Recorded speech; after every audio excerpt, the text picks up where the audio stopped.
And that's a message that I feel like a lot of people forget to talk about. You hear all the time, open up a Roth IRA, start investing to $6,000 a year. And a lot of people don't realize that just opening up a Roth IRA does not mean that you're investing.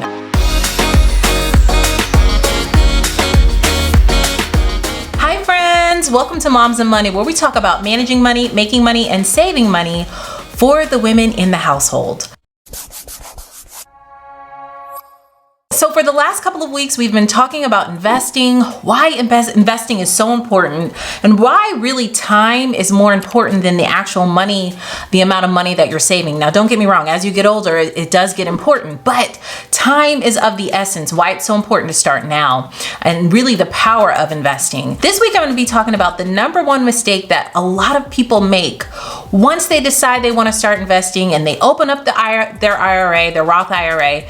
This is a mistake that people make often. And as a matter of fact, my sister made this same exact mistake that I'm going to talk about today. Now, first of all, if you made it to this video, if you watched all the previous videos, which if you haven't, you can tap this eye right here to watch it. Congratulations, you've probably decided that, you know what, investing is important. It needs to be a part of my financial strategy. It needs to be a part of my financial goals to really start investing. You understand the importance of investing. And now let's talk about that number one mistake that a lot of people make.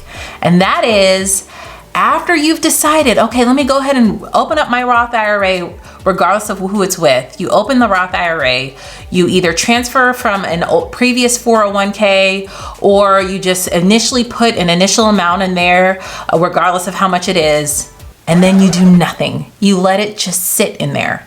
And my sister did this exact same thing, and she let it sit in there for months, okay? And so you think, oh, I'm investing. I opened up my Roth IRA like everybody told me to do. But the number one thing that you forgot to do, which is really important, is decide where the money is going to be invested in. Okay, what stocks do you want to buy? What index funds do you want to buy? What mutual funds do you want to buy? What ETFs do you want to buy?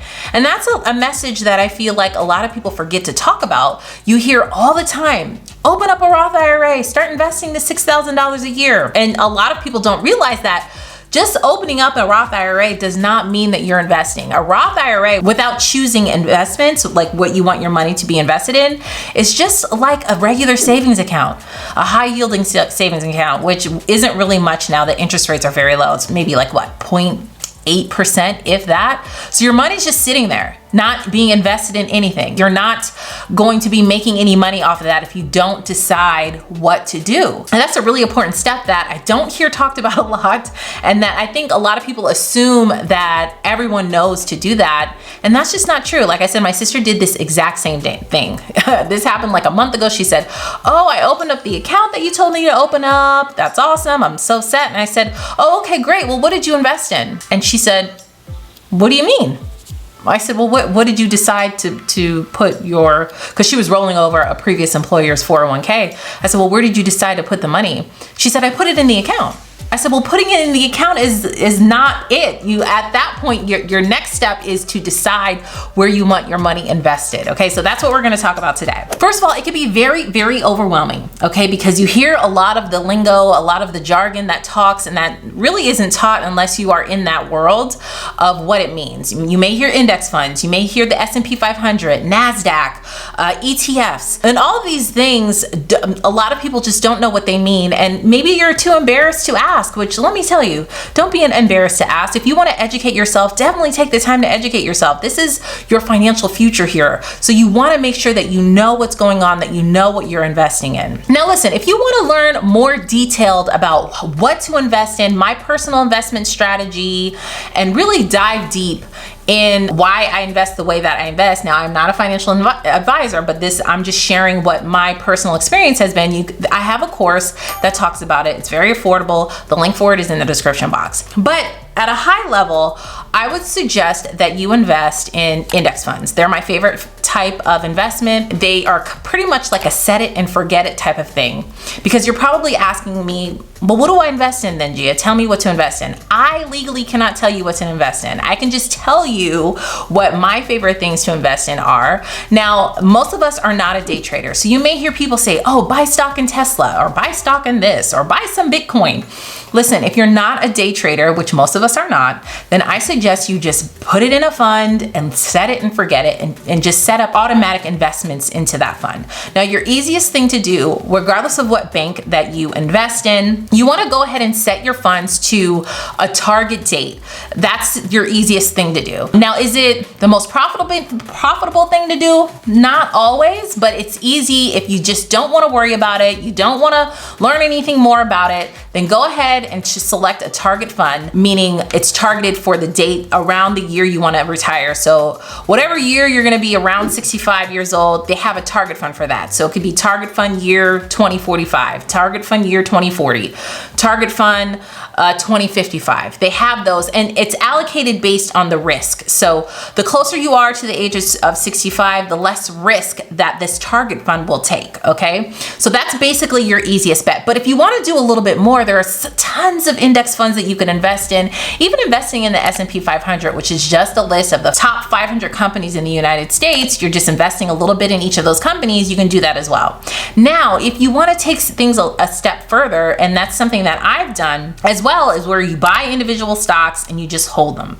You just hold them until you're ready to retire. You can just hold them for life, really. These are different stocks that have a long-lasting history that will give you those returns. This is stock like Apple, stock like Disney, Walmart, things like that. A lot of people have bought into Tesla. Tesla's had a huge growth. You could do stuff like that. Now, if you're interested in buying individual stocks, maybe you have that discretionary income where, you know what, hey, I'm allocating my $6,000 a year to my Roth IRA and I want to do a little bit more, then you can definitely do a little bit more. You could use a website called Webull, and in Webull, they will give you 2 free stocks to sign up with my link in the description box, and they make it easy for you to just buy certain stocks. And there's not a set amount that you have to have in that account. Whatever you're willing, whatever discretionary income you're willing to kind of play around with in the stock market, then you can use Webull to buy those stocks. And they also offer cryptocurrency if that's something that you're in.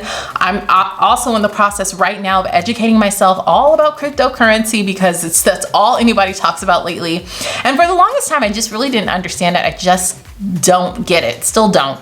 But I am educating myself a little bit more about it because obviously I'm missing something because a lot of people really believe heavily in it. So that's your different options of investing. You know, you don't want to make that mistake of just transferring the money in there and not doing anything with it. Same when it comes to Webull. If you open up a Webull account and you transfer some money in there, it's just going to sit there until you choose the stocks that you want to invest in.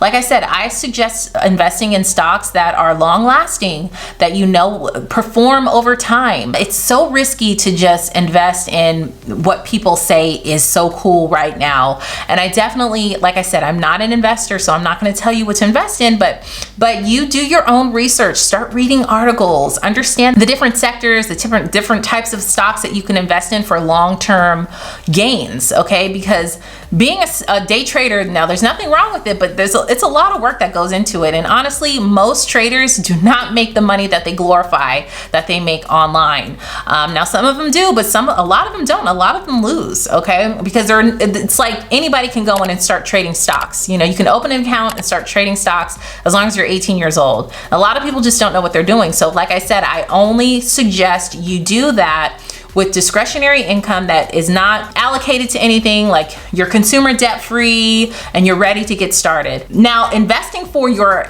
retirement, that's something different. I highly suggest you invest for your retirement regardless if you're consumer debt free or not. I mean, that's one thing I don't agree with when it comes to Dave Ramsey, is stopping investing until you're consumer debt free, because you can be missing out on years of making money through the stock market by just not investing in your retirement.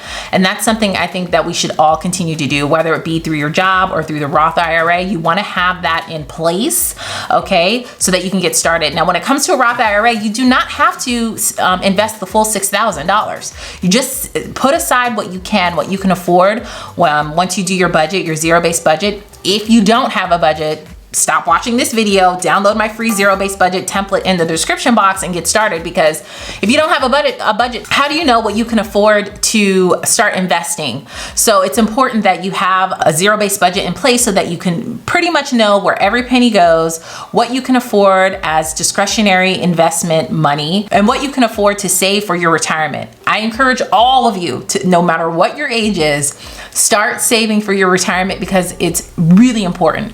And it doesn't really matter how much. Even if you can only do a couple $100s a year, it's still something that's going to gain and compound interest over the years. So definitely start, and definitely don't just let your money sit in that Roth IRA. So leave a comment down below and let me know, are you in any target funds? Do you invest in index funds? And what do you do? You know, a lot of people just blindly kind of invest in their 401k. Please don't do that. Read up and see where your money's going in your 401k, because that is important. A lot of times, especially if you work for a larger company, they will take a portion of your retirement savings and just keep buying stock in that company. And that's very risky, because then a lot of your life savings is in the hands of how this one company performs. So I would suggest you diversify a little bit. You know, read up, get that information. That's why they have the seminars every year. And I know they're boring at a lot of companies, where they talk about your 401k, any changes to it, and so on and so forth. Get that information, take the time. You only have to do it once a year, and read up on what your company is doing with your 401k. Understand what your options are as an individual investor with the company, and know what you can do, you can decide to do with your own 401k, because it is your money, especially if you're fully vested. Fully vested means you own all of it in your 401k. Usually that takes 4 to 5 years of working for a company, but once you're fully vested, it's your money to do what you want to do with it. So it's definitely important to look to see what your options are in your 401k with whatever company you work for. Now, before you go, I also wanted to let you know that I just finished my brand new DIY credit repair ebook. The link for that is in the description box, because to be honest, you guys, we all deserve to have a good credit score. With good credit scores comes good interest rates and a whole other plethora of things and doors and opportunities that come your way. Now, I'm not saying for you to run out and get a credit card just because your credit is good. No, but I am telling you that if you need to get a mortgage, if you want to buy a house, you should be able to get a good interest rate based on your credit score. Okay, maybe you work in a job where they run your credit. I know I did for many, many years. And if I didn't have a good score, then I wouldn't have job opportunities. So I do believe that cash is king, but credit is power. And if you're in a position where you're really ready to clean up your credit, I have an ebook that details for you how to do it. A link for that is in the description box. So that's it, guys. Thank you guys so much for watching. If you like this type of video, make sure to give it a thumbs up, hit the subscribe button, join my YouTube family, and I will see you guys in the next video. Bye.